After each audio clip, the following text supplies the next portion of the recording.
Welcome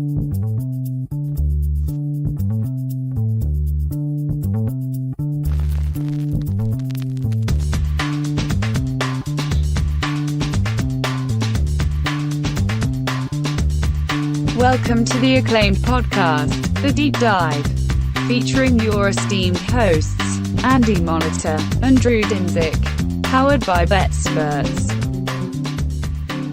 Welcome to The Deep Dive. The season marches on, Andy. We're going to keep our commentary focused on the NFL, even though the NBA tried to steal the show today. It's every summer, though. The NBA offseason is... that is the summer blockbuster every year. It's not like this doesn't happen every year. So yeah, it's enjoyable though. It is always enjoyable to watch Twitter melt. As they are wont to do. I tweeted about it a little bit ago, but yeah, the NFL discourse right now is just there's three things. There are Taylor Swift bullshit. There are people for no reason figuring out ways to ban, fix, or stop the tush push. Which I have an aside for that, by the way. Okay. And then people just grossly like everybody figured out how to use ggplot and is making bad charts now. And just like, or just people looking at other people's charts and just grossly misusing statistics. Like some of the arguments are on Twitter, like just mind numbing how it's like, well, this is a top 5 this, or this is a top 10 that. And like, you can't really just take one stat without context over a small sample, like 3 games, and just be like, this is this. Yeah. We do have to put some priors in place, and we probably have to figure out who they played. And I mean, the Cowboys are a good example of that. I have a really hard time making my power number for the Cowboys. They have played 3 pretty bad teams and even lost one. And it's very difficult to take that and make a number that, fits with the market. And some of those games, it's just like, I'm going to have to pass. I pass on grass here. And then real quick, before we get into it, back to the tush push. Mm-hmm. Cutesy names for like euphemisms like that, like tush and, PP and like stuff like those make me way more uncomfortable than like real nasty words, like actual terrible, like remember Norm Gamble's stuff he would say. I'm way more comfortable with that than like people saying tush so much. I don't know why. It just makes me uncomfortable. I mean, it's a weird ick for me. So yeah. So Taylor's pointing out Drew is fully rested. He's back with us. He's Pacific Coast, Best Coast time, feeling good. Well, kind of. I mean, I'm definitely still like on a little bit of European time. You look better. You look better than Sunday. I'm definitely not going to fall. I don't think I'm going to fall asleep on the spot. I hope. It is great to be back. I don't want to get too much into vacation mode, but I got to tell you, if you want, we should set up in the Discord at some point, just in the travel Rex. Just anyone that's ever thought about going to Croatia and wants to like pick mine and Dan's brain on like what they liked, what they should look for, what they should do. Happy to, because I gotta tell you, man, like the standout stuff is so high on my list of like life experiences. It's pretty incredible. And like there was some Plavik Molly red wine from the Dignac region. There's like $20, so you can just get in like the market, like the corner market. Cases back. Dude, if you blind tasted that next to $100 Napa Cab, you would know the difference. It was unbelievably good. It's the biggest takeaway from everyone. Is just like it was great, and it somehow was cheap. And Drew, and this is something that I was able to figure out a few years back. But Drew absolutely unlocked the vacation cheat code. And this sounds dumb, but like the most fun somehow you can have on vacation: rent a boat for the day. Oh yes. Like he rented a boat and went tooling around in a boat. We did that down in Turks and Caicos. I said that was like one of the top 5 days of my life. It's just having a boat for the day on the Caribbean. Easily one of the top 5 days of my life. Putting around on a boat, exploring secret coves. We found places, rock cliff jumping. We found reefs to snorkel. Oh, it was just absolutely ridiculous. So fun. So yeah, that's enough of that. Back to work. We got to pay the bills, Andy. Let's find some winning bet. Thursday night. Yeah. And I guess real quick, stepping back, slate's kind of good-ish this week relative to the last two. We got some better games, right? Crazy. This is a good week outside of, and I get it. You don't have to explain to me that Jets Chiefs was going to be a different kind of game, but it is hilarious that we're getting, that as a primetime game now. It's funny, and I've just seen, not to exacerbate this and make it worse, something I just complained about, but it just pointed out that Taylor Swift will be at the game. Not that the Chiefs are a bad team. They're one of the best teams in the league. But she's going to have a very unrealistic expectation of, Chiefs. They're going to play the Bears and the Jets. And then she's going to get to like one of these games where they have to play a good team and not understand why her boyfriend is. Yeah, this is like Alabama football, right? Oh yeah, this is easy. We just beat the heck out of these Division II programs. We're playing the Citadel this week. But no, it is a good week. There are some decent games, some primetime games. The biggest shame, obviously, is that Dolphins Bills is not a primetime game. Still, what a fucking banger to hit right away at noon. You got Ryder Cup starting at like 6 a.m. Central Time. You got a London game at the same time. You got a London game Toy Story version. It's a banger. And last week before we get into the buys. So last full ass slate before we go into buys for 9 weeks. Okay.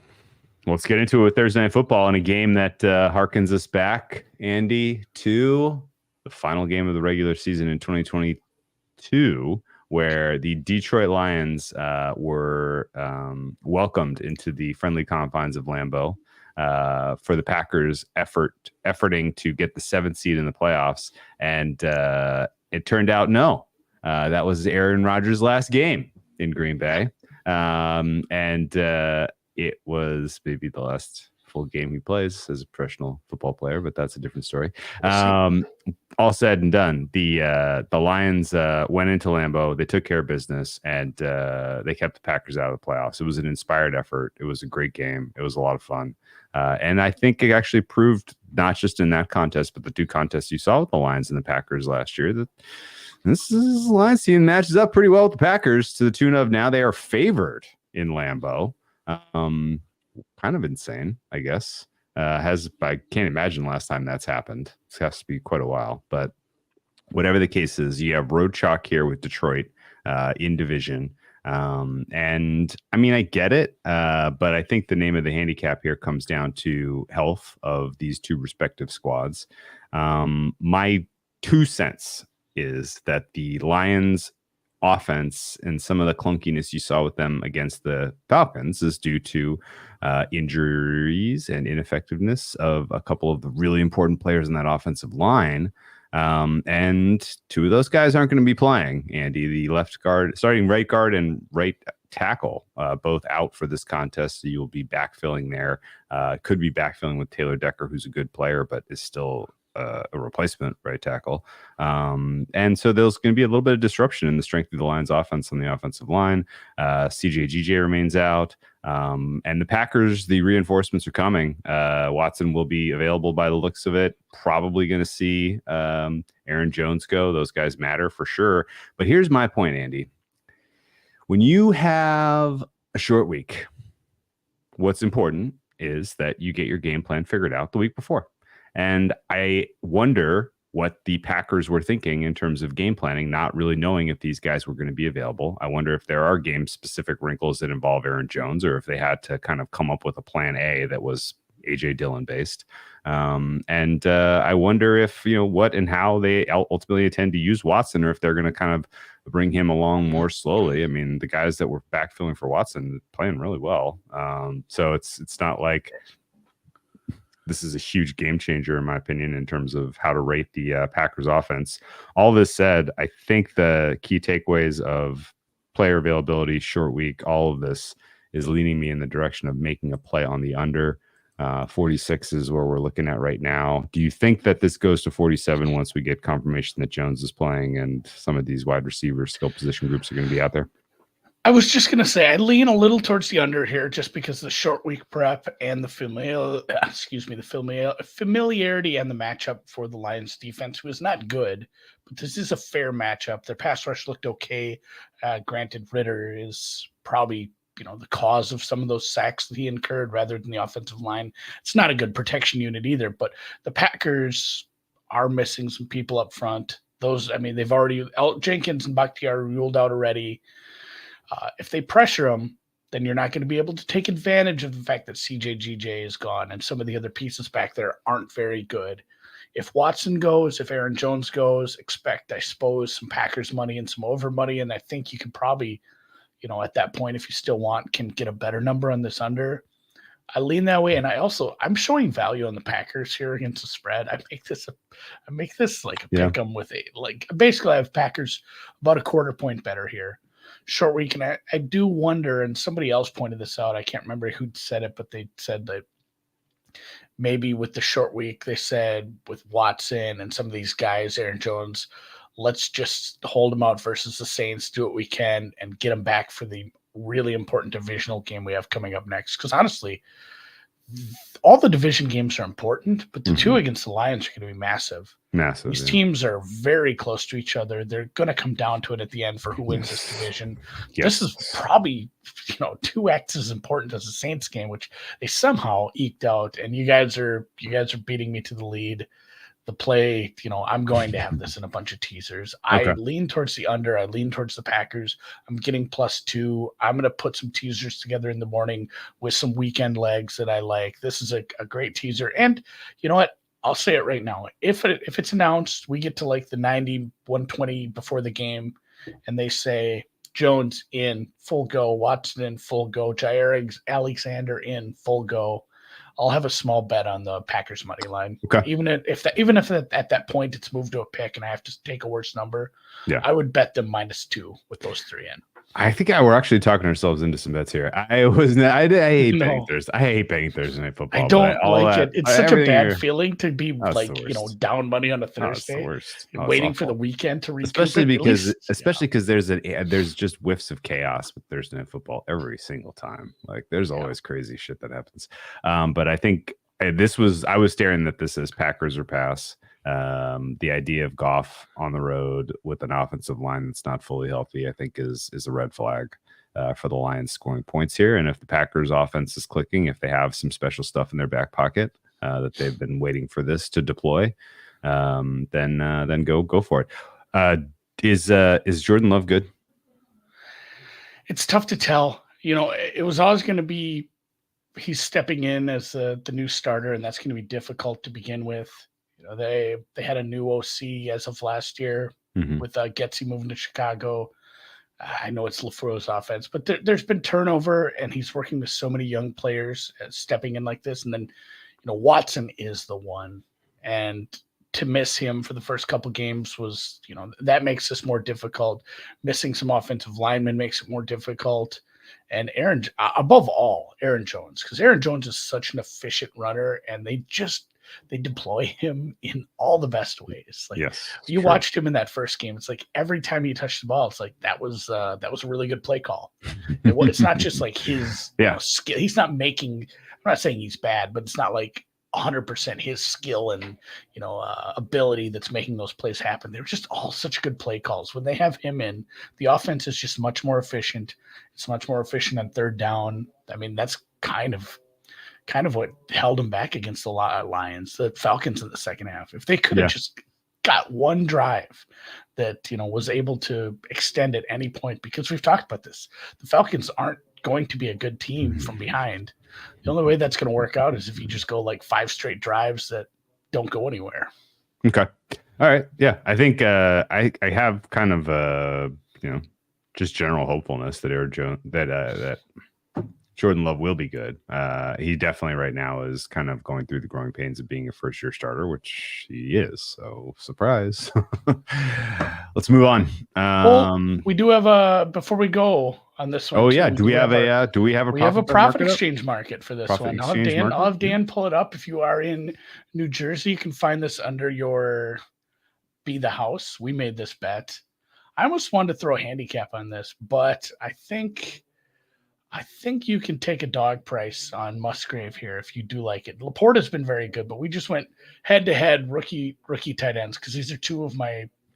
There's so many good young tight ends now. There's so many good young tight ends, but outside of Kincaid, these are my two favorites. So the market will be Musgrave yards versus Laporta yards in this one. We'll have one for the Sunday night game too, but yeah, you can go put money in this liquidity market into this liquidity pool, and essentially pay almost no vig at this point. So we're gonna have a fun one for this one, and we're gonna have a fun one for Sunday night as well. The deep dive Discord guys will remember from the draft there was some pretty excited folks, myself included, when Laporta was named the second tight end off the board, if I remember correctly. Yeah, because it was always just like Meyer and Kincaid. Meyer, yeah, he just beat out Meyer, and Musgrave was TE4. And so far, both of those guys are better than Kincaid. So, and Meyer, haven't heard much. That was about 2 months before the draft. There was like Meyer's not getting out of the top 15. He's a new, he's the Notre Dame tight end. He's the best tight end of the board, and then boy, he sure slid. And maybe his situation isn't doing him much favors, but yeah, Sam Laporta, that was a fun one on draft day. Let's get into Sunday's games. Yeah, you want to okay, before we get this is London, England, Wembley Stadium, Jaguars home away from home. Yeah. I have my home field for every team, and it adjusts based on this, that, and the other thing. Not a lot, but obviously you have a London game. You have to take away that. But I went back and looked at it. I'm like, I should give them a couple tenths of a point here, right? This is like their home away from home. They understand this travel better than anyone. I didn't want to go give them a half point for a neutral game, but I didn't take away all their home field advantage. So the Falcons I think the Falcons did this trip a few years back. I think everyone has done the London trip now. And the Jags are really, really difficult for me to kind of wrap my head around because we always expected the offensive line to struggle. We didn't think they had enough pieces for this defense to take a step forward, but Trevor's good. We needed a star receiver. Ridley's good. They have two good running backs. They have other pieces. They have a tight end. This offense should click. We have offensive, minds here. We have an offensive facing head coach. It should be something that works out. And if the bottom falls out on this team, it's because the offense stops working. And I was willing to forgive it against the Kansas City Chiefs. They have some players. They have some good players. We've gotten some pass rush back there. You have some good linebackers. Honestly, that whole defense is one of the defenses I've moved up the most this year. The Kansas City Chiefs just played a really, really good game on defense. And I was willing to forgive a little, but that first half last week against what was the biggest story for that game was all the secondary pieces for Houston are hurt. They weren't good pieces to start with, and a bunch of them got hurt. This should be easier for the Jaguars, and we saw just bupkis from them. It was kind of a rough hang, honestly. I bet a -7. I don't think they led during the game. It was all Houston money. It was rewarded. Obviously, CJ Stroud was good, but I think an even bigger story is just how disappointing the Jaguars offense was. I don't know. What have you done with them as far as how you rate this offense this year?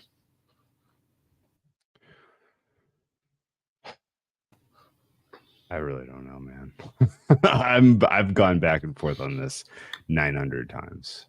Part of it is my priors and whether or not I want to abandon those. Because, through three game sample, there is obviously information.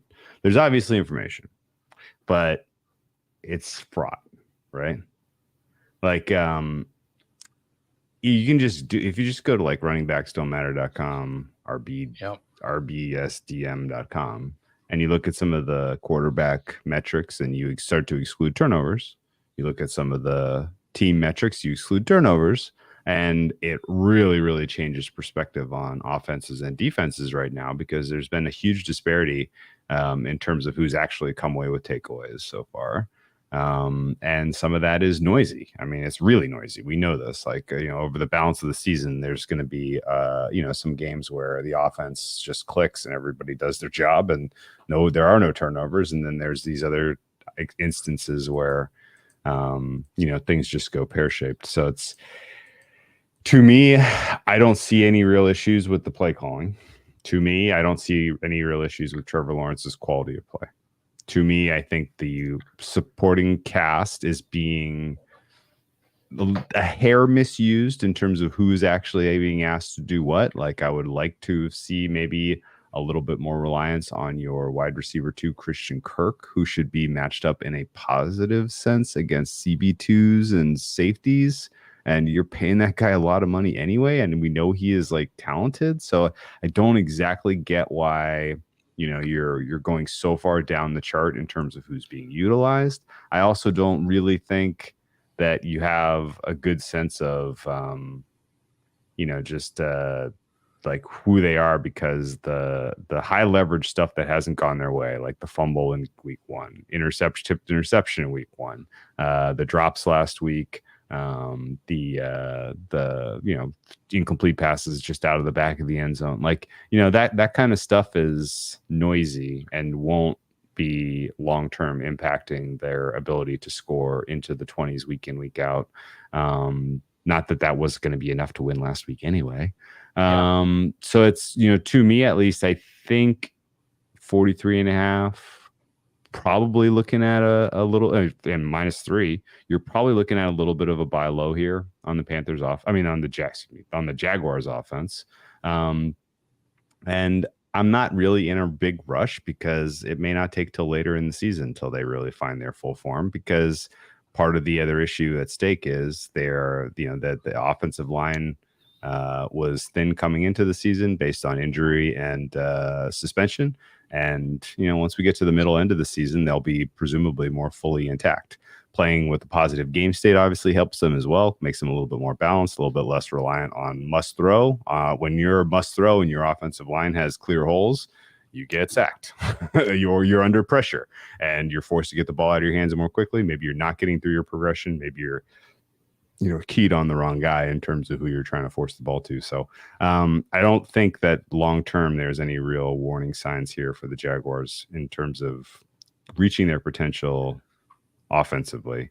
What's of greater concern is just, you don't really have a ton of time to figure it out. You got to win this game. Like, this is the 1-3 does not put you out of the running for the AFC South, certainly. Like, but it doesn't help. You have more lively, I think, young teams competing for this title than the collective expected. Houston's got a live arm and quarterback and a couple of good receivers. Indy's got a live, set of legs and a better offensive line and a better defense maybe than we realized heading into the season. So I think it's, the gap is smaller between you and your major competitors here. So you need this one pretty badly. The Falcons defense, I think, is what we thought they could be to the good, but maybe not quite as good as their records has, shown to this point. Beneficiaries of some fortunate stuff injury wise and situation wise in the first couple of weeks of the season. They did well last week, but again, I think that was in part because some of the injuries that Detroit was facing with. But so I think ultimately this is a decent buy low on the Jaguars from a scoring output standpoint. And if I had to play the game in any way, shape, or form, it would be Jaguars team total over, because I think they could pop a little bit here. And it's important, this being a London game, Andy, that we remind the folks of the classic saying when it comes to handicapping totals. The total here in London, and that is, if in Wembley game is played, bet the over, you'll get paid. If in Twickenham instead, bet the understand bed. I don't know how. Yeah, they don't play Twickenham anymore. I think Tottenham is neutral, so you can't. We need really to add a use second verse for Yeah. Berlin and Mexico City at this point. Yes. But this is Wembley, and for whatever reason, like the sight lines, the pomp and circumstance, the field itself is fast. Who knows? But whatever the case is, the proverb says bet the over. It's a low total. I get it. The Falcons might not contribute much, but that just makes me want to isolate the Jags here. Secret pop play potential. Jags over. Maybe my numbers lean Falcons ever so slightly. I don't have a huge difference between these teams right now. The reason I won't be playing that is matchup based, and I probably won't have any money on this game unless there's some banger props that someone finds for me and says, hey, this is a banger prop, you should play this, and I do. But the biggest question I want to answer is if this Jags run defense is actually decent. I mean, they're grading out well in like EPA per play and some of the grading services.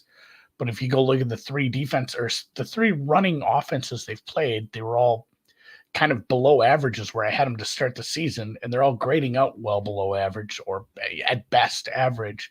So it's one of those where, hey, the run defense looks a little better than we thought. Yeah, they haven't played any good running teams, though. And I obviously this is like the real litmus for that is a team that can run at you 6 different ways is going to run at you. You know it. They know it. The whole world, even the Brits know it. They're going to run the ball a bunch. If they're going to struggle, then then this defense is major league downgraded to maybe even lower than we started with. And then I really, really need this offense to find its way, which again, if we rely on the priors, I'm not burying them yet, but I did have to downgrade it a little of just 2 straight weeks of that. And granted, road games, and it's a tough stretch travel wise too. I mean, you had some road games, you had this, and I know they're familiar with it, but yeah. And then obviously the other side of the coin is, what's the thing they like to say on TV? Oh, did this team solve the other team's offense? Did they lay out a roadmap? Is there a blueprint now for beating the Falcons? Which was always like, hey, pressure Ritter and make him be a better quarterback than he is. And he's not going to do it. He's not good.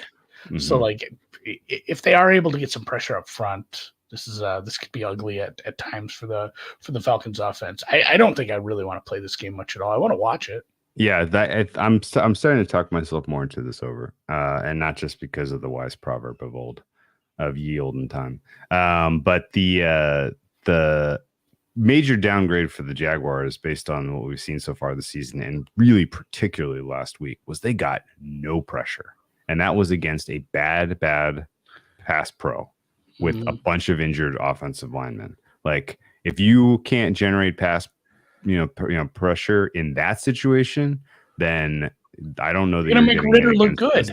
Yeah. We could see a very, this could be a lot of eyeballs on this game. It's a standalone deal. Like a big takeaway out of this one, it could be, wow, Ritter was slinging it. Like, Ritter just sucks in America. European Ritter, European Ritter's a stud. I think there's there. Yeah. If I were going to play this, and I know sometimes it's hard, but we had this conversation with Atlanta last year when I kept backing them, like, oh, they can't cover 4 games in a row. Why not? Like maybe they just haven't adjusted enough. Maybe this is a good matchup. They covered like 6 games in a row. I remember people were like, oh, you can't bet them to cover after 5. I'm like, I like the matchup. I think the number's wrong. I'm going to bet them again. And it's another one of those where, hey, the Jaguars had 2 really bad games in a row. Maybe they've reached the low point in their market, and we should stop betting against them. But if I were to bet on this game, it would be like Falcons -7.5 or Falcons -3.5, because like you said, if the pass rush doesn't get home and Ritter has time, he can be serviceable within the Arthur Smith offense. And I really do wonder if this team is actually good at stopping the run, because Bijan is very, very good.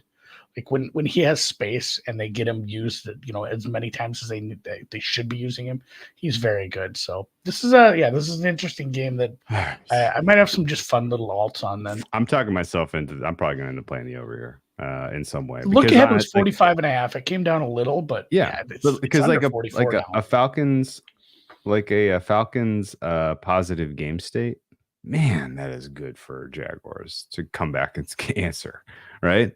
Like I think I think this sets up well for a relatively higher scoring contest. And if the Falcons get to 20, I think this is going over 43.5.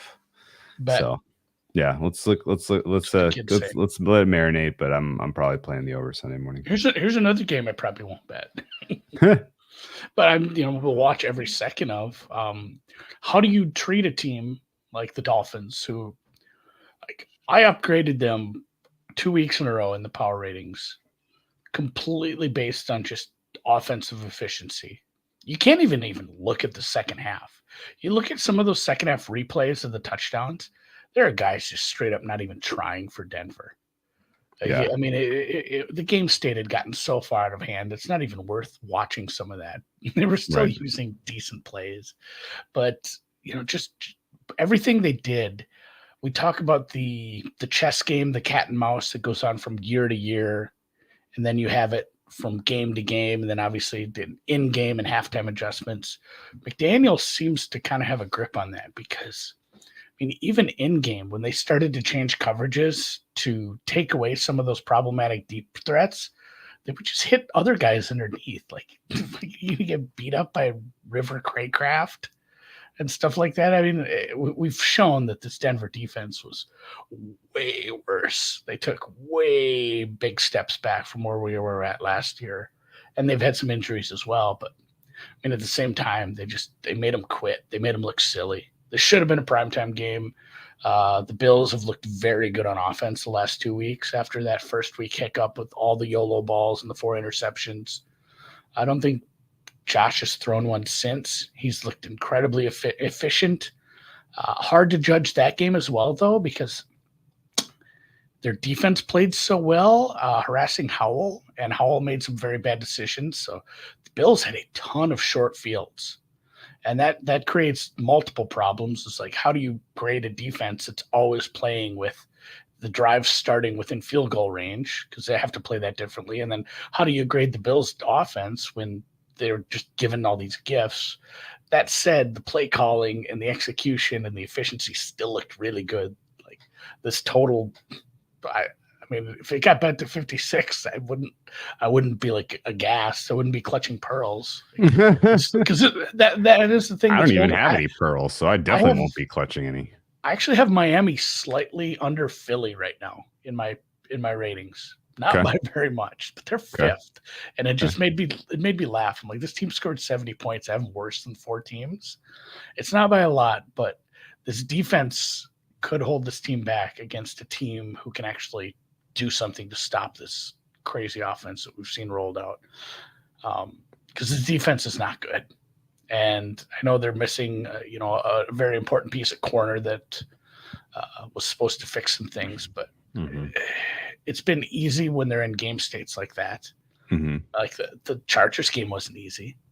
Like, or excuse me, what game am I trying to think of? I have a note on Miami. Let me find this, but it's the same thing we say, like the game state for like last week. How do you even judge how that defense was? Yes, the Chargers game, week 1. I mean, that took some charging. The offense still looked good, but that defense kind of kept the Chargers in there. So correct. No, that the Miami rush defense in particular got absolutely gashed on that one. I feel like you're burying the lead, man.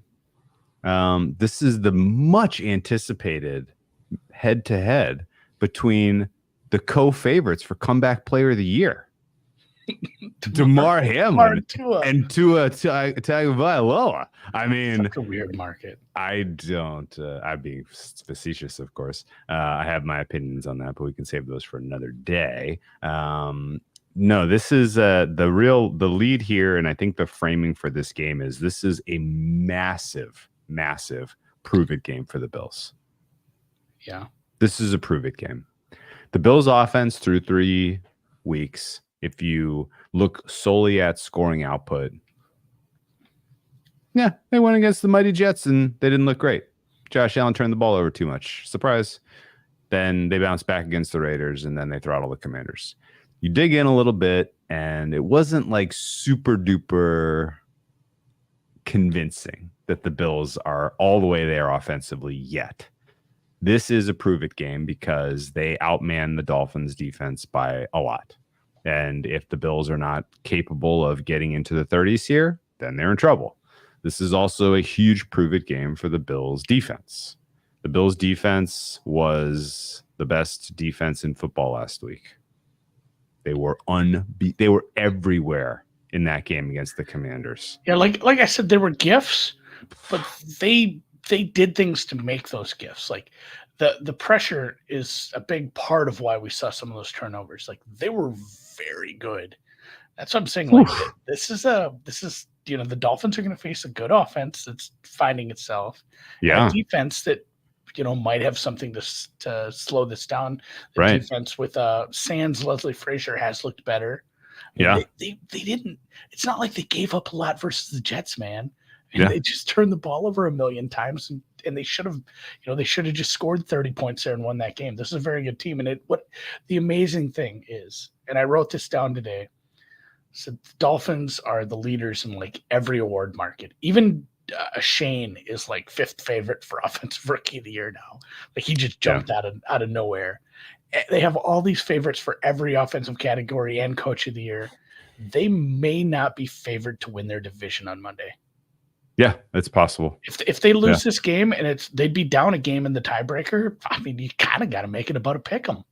Yeah. No, this is an early season prove it game for the Bills on both sides of the ball. We will learn if the defense is actually good. Personnel wise, on paper, beginning of the season, I was like clearly a top 5 unit. There were signs in week 1 that spooked me. But boy, oh boy, last week did they look like they're starting to get into, absolute regular season form, and hitting their stride, so to speak. And then the offense, like it hasn't been super clean under this sort of new concept where they want to run more heavy stuff, blah, blah, blah.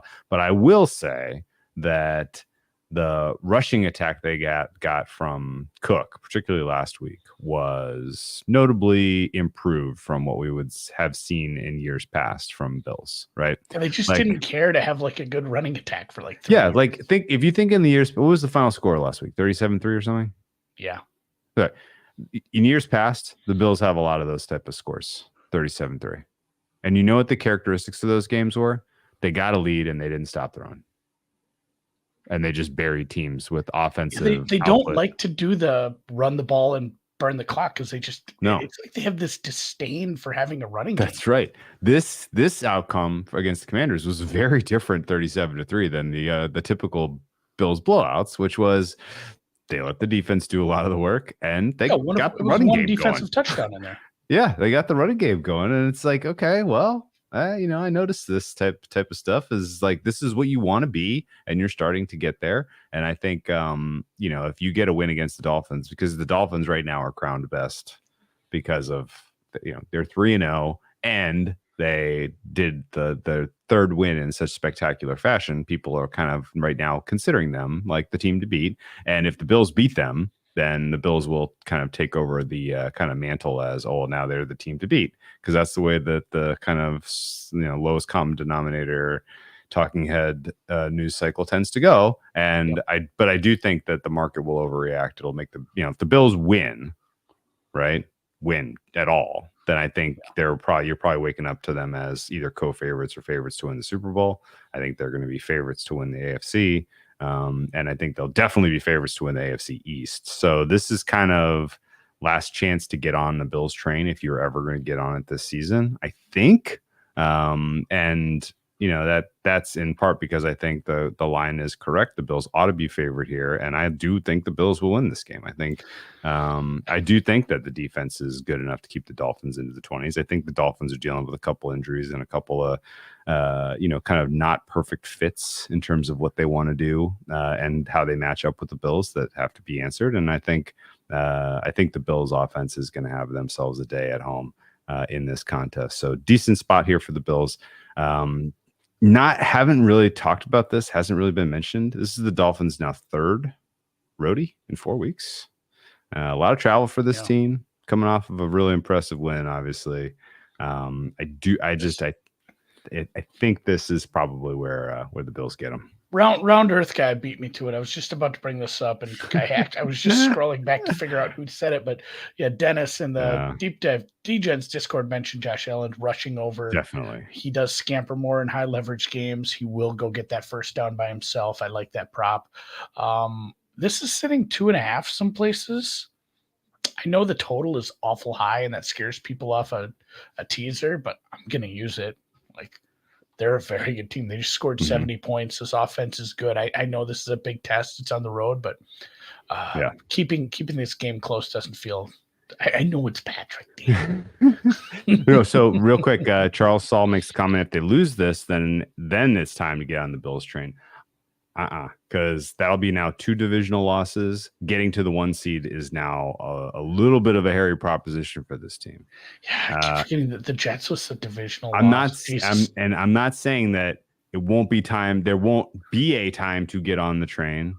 But I'm just saying that their path through the AFC is going to be so hellacious if they go in as a wild card, that if you really do love the Bills to win the Super Bowl this year, play it game by game. You're going to get a better number than you're going to ever get really betting into them. Because like realistically, Dolphins win this. This is a super high leverage game for the Dolphins too. We haven't even really talked much about them, but the Dolphins win this one. Then they're in the driver's seat for the 1 seed.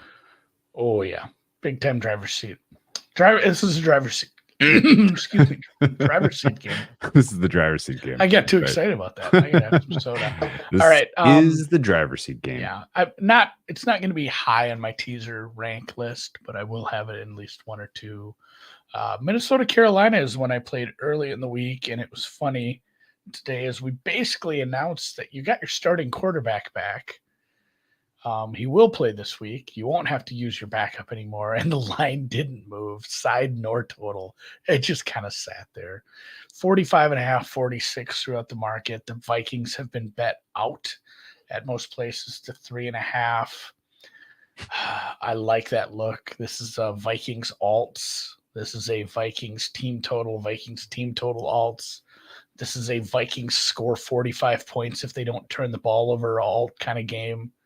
This is just a dream matchup. I mean, as you saw that Seattle game progress, they went in with a couple injuries last week, the Carolina Panthers. I had them. I wasn't feeling great about it. Basically, and I didn't say this out loud anywhere, but like as long as they don't have any more injuries, like it's still enough to like slow down. And then they had like 4 injuries. Yeah, Luvu and Woods. Add Luvu and Woods to the next. So Xavier Woods so beat up.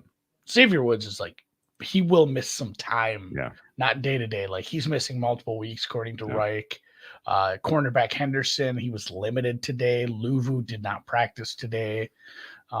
Mingo was a do not practice. The wide receiver, do not practice, do not resuscitate, did not practice. I think he actually goes. I'm not so sure on that, but I did play this over, and I'll probably have some small bets on like Vikings offensive props because this is, even on the road, this is going to be we saw what they did against the Chargers. And we saw what they did against Tampa, who's a much better defense than this. Like, if they don't turn the ball over and over and over, this team just drops 35 every week. This is a crazy good offense, even without a real, like, any sort of semblance of a running game at times. Like, Addison's a threat. Osborne's good, and obviously you have the offensive player of the year from last year. You have a good tight end, and Kirk has been fine. Like some of those picks, not 100% his fault. Obviously, the fumbles have been very troublesome. I don't know if they're greasing up the ball. But yeah, this is one of these games where we're having stupid conversations next. Like, oh, the Vikings live to win the North after they score like 51 on a team that's missing 4 starters from their defense and wasn't, super good to begin with. So my hope here is that Bryce Young can do something this week and help.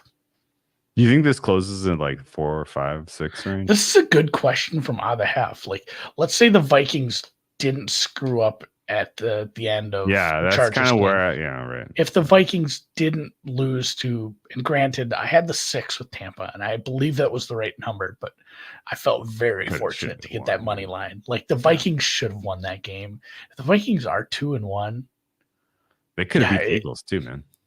They honestly they hung with the Eagles at times. That was a much tougher game, but yeah, if they're a 2-1 team and they hadn't had like 9 turnovers already, this might be like a 6.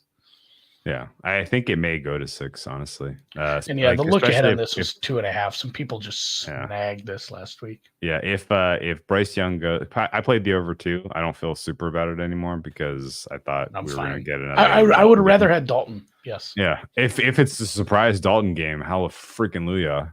I think this goes to 47. Then we're at ladders. Yeah, right. Yeah, Dalton and Thielen had like a good connection. Yes, because they're vets. They know what they're doing. Yes. Game moves slow for Dalton, even though he's not like the most. Yeah, hopefully talented. they do use Sanders quite a bit. He's been decent this year, and this is a defense you definitely can run on as well. Yeah, right. I would say so too. So, all right, I got an over. I don't have much to add. I think your breakdown was spot on, and someone presumably will win this game, and probably going to be the Vikings. Yikes. The double shower fart game. The double shower fart. I don't have a lot of breakdown on this. My only question is, are we going to get there and the grass is going to be like 6.5 inches long because they had all their lawnmowers stolen?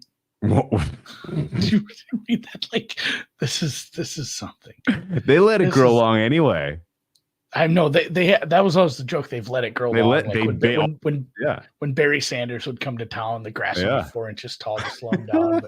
But I wrote this, and these were downgrade teams in the newsletter today, and I made just like real quick notes on my others downgraded, and I just wrote something like the Bears have a chance to get the offense going against a bad defense. And then the next line says the Broncos have a chance to get this offense going against a bad defense. Like, this either goes over by a bunch or it's just so full of gaffes, turnovers. Remember the 80s when the NFL Films would put out the football follies? Fill a whole VHS tape with football follies. This is not a game I'm excited to bet. I should see what my numbers make this. I show value on the Bears at this number, which is not something I really want to do based on, it was almost a regression. Fields is worse than last year. Yeah, he has a wide receiver 1. We have added pieces, and the big part of another thing that's going to keep me away from playing the Bears here is definitely all the injuries to the secondary. This wasn't going to be a very good defense. This was a weird rebuild where they brought in some high-end linebackers to fix problems that aren't fixed by linebackers. And now you have, the Eddie Jackson, you have the Jaquan Brisker, the Jalen Johnson. Gordon was already on the IR. Blackwell is not practicing. I think Stevenson. So Stevenson, out of like the 5 or 6 guys, he was the only one that got a full practice. Like, so just another week of being down like 4 or 5 starters in the defensive secondary. You actually have, some glimpses of good Wilson at time. Mims is a problem. He's fast as hell. I think Judy was limited today. There were some my Denver notes. The Simmons injury, the Frank Clark did not practice today. Jesse Jewell did not practice today. Judy was limited. I think he goes, but are we that down on these offenses that we're not willing to bet this over 46 with like 7 important defensive players out and no team really giving a fuck? Like, aren't we slinging it a little here? So I'm going to watch this early, and I'm going to probably live bet it. If there's some indication we have some live offenses and they're calling it a little differently in Chicago. But I mean, there's so many players that are hurt or missing for these defenses. If we'd seen anything from Fields at this point, you'd feel like this is up over 48.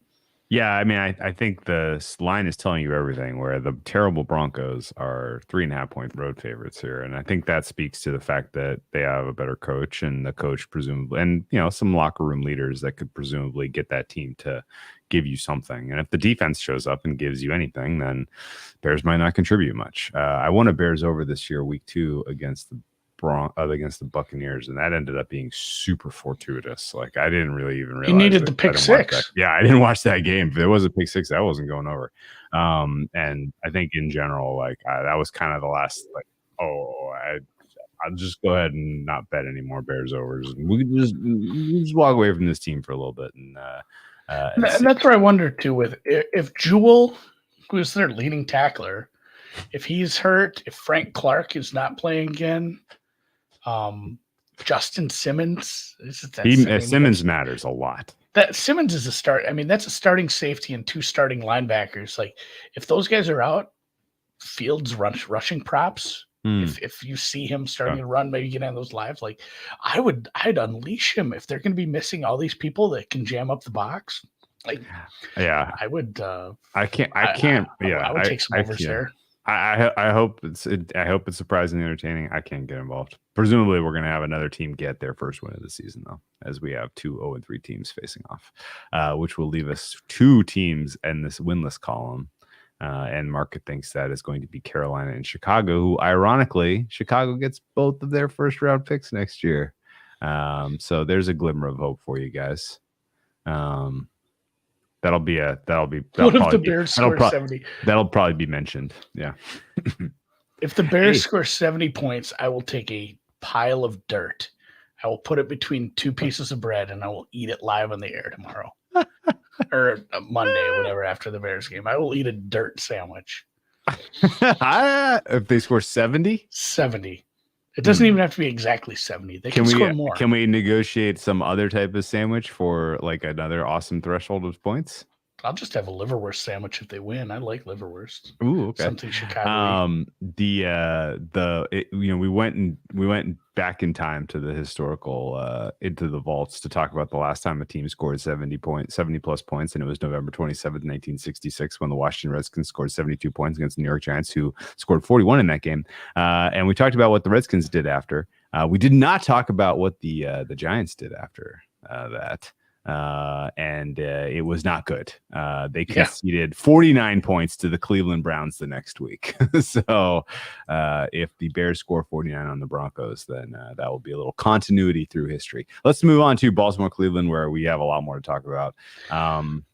Ravens, injuries, and more injuries, although there was a tweet qualifying good news today, as there were some guys who were back at practice. Good news, bad news.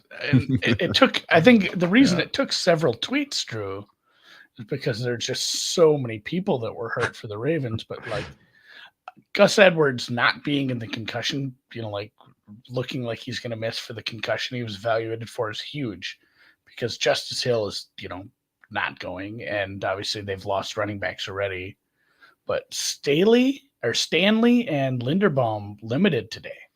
That's a plus, because nobody else played. I mean, like OBJ, Bateman, Hamilton, Hill, Humphrey, Ajabo, Adofeowe, all those guys. Marcus Williams is back at practice, though. I did not expect that. That's a bonus. I thought he was dealing with a pec injury. It was going to keep him out for a while.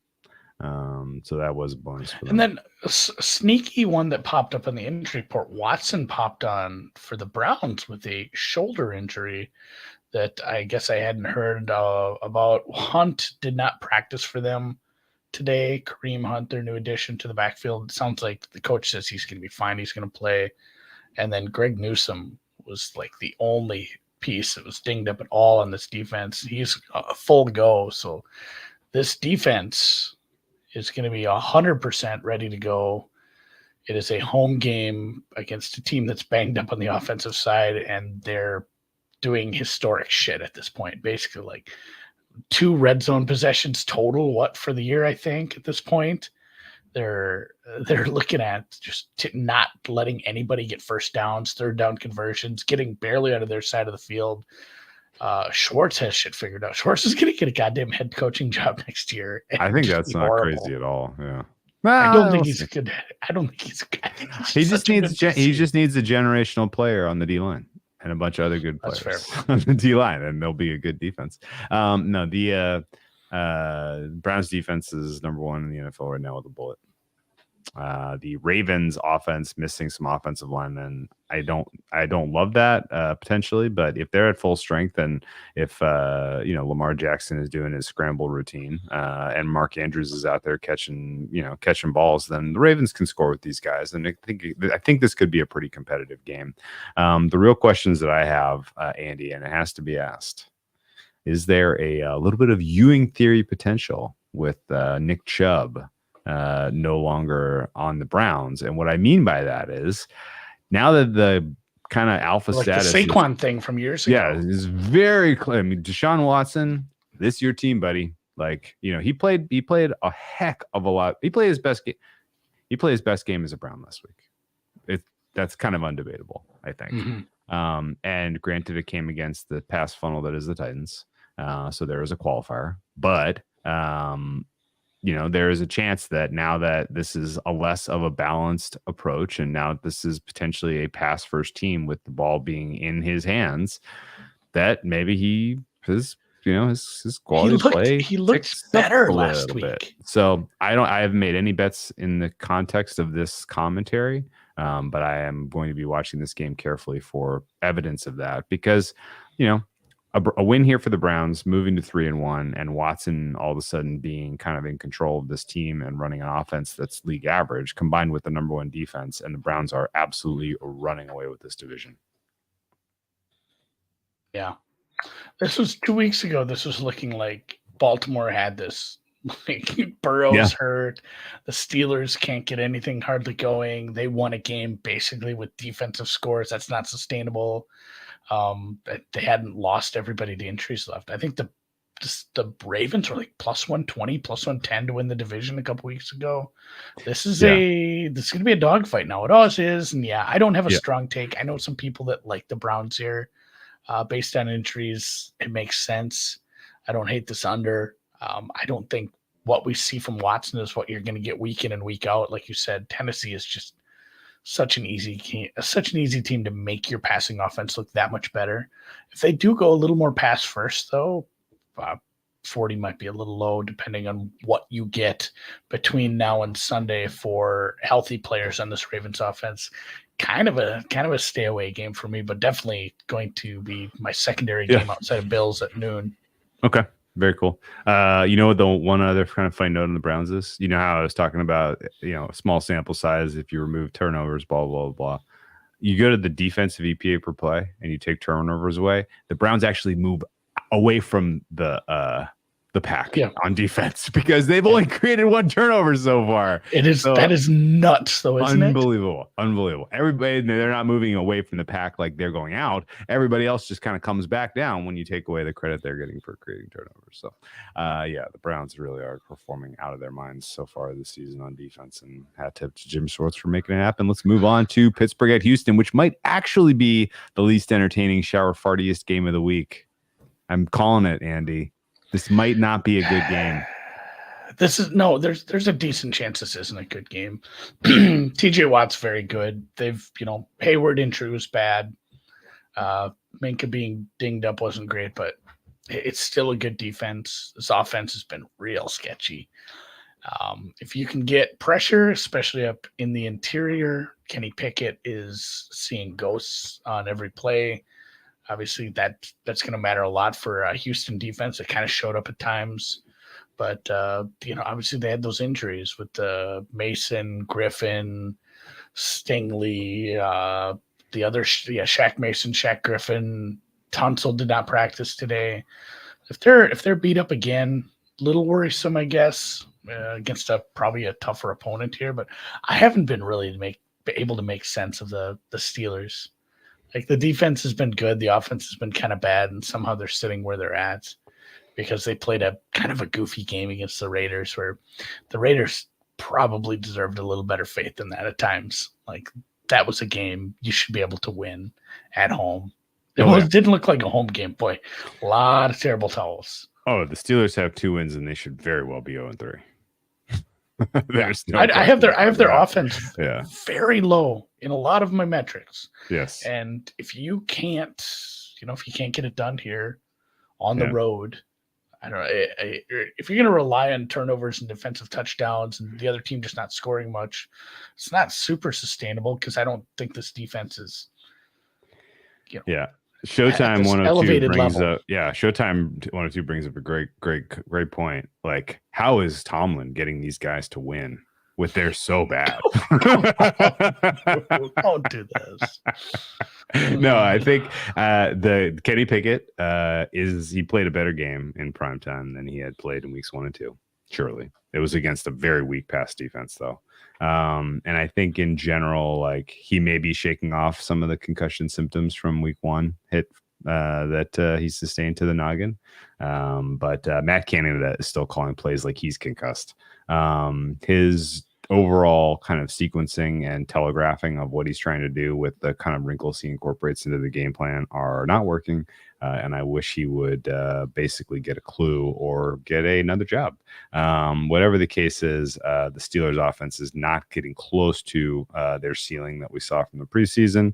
Part of that is the offensive line hasn't been performing particularly well. Dan Moore Jr. comes to mind in particular. He has had some absolute wild moments on film, although somehow he contained Myles Garrett. So I really, really do not know what to say about the Steelers beyond they're somewhat lucky to be at 2-1 and to not be completely out of the mix of a very competitive AFC so far.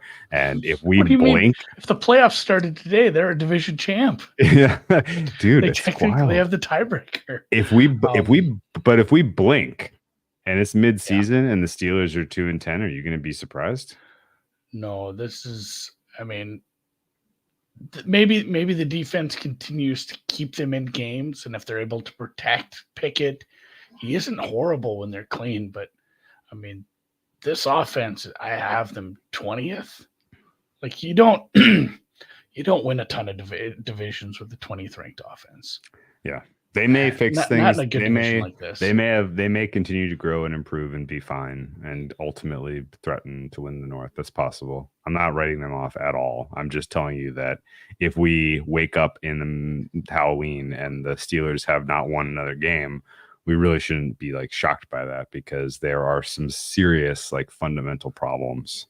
And you know, TJ Watt's carrying he's carrying some water for these guys, and it's mattering. And I think he's going to be a difference maker. Like, I don't take exception to the Steelers being favored in this game. I don't take exception to the total being super duper low here, because with the injuries to the Texans offensive line, like Watt's probably going to be able to put his fingerprints on this game pretty aggressively. That's why I said, like, if they continue to do that, so be it. And this is a game they can do it, because they'll be able to get pressure a lot better than what Jacksonville was able to do. You know, maybe we finally see Stroud turn the ball over. Yeah. Throw a pick, because he's been great. Let's talk about a game that I'm a little more excited for, and a bet I made, and a market that is very, very interesting, because there has been some push-pull here, Andy. The LA Rams take on the Indianapolis Colts 1 p.m. on Sunday in Indianapolis, and the Indianapolis part of that is important to me. You want to know why? Because this is now the third game out of 4 that the Rams will be traveling. And this is non-trivial travel, because, number one, their last game, if you remember, was Monday night late in Cincinnati.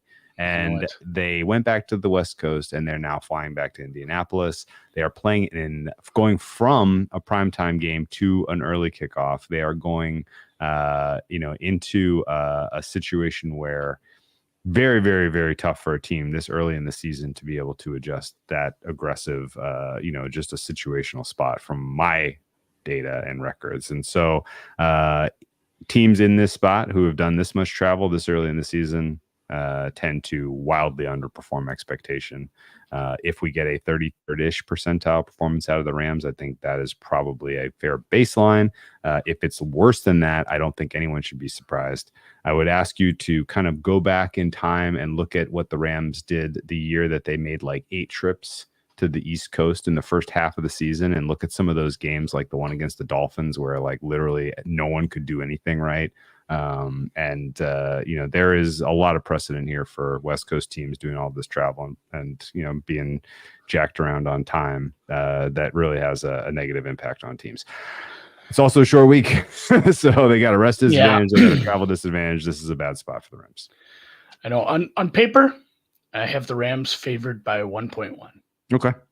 They're a better team. This is a better offense. Sure. They can absolutely handle this team. It makes the short list when I update the power numbers. And then after I do power numbers, I go try to get as much injury news from the Wednesday injury reports as I can.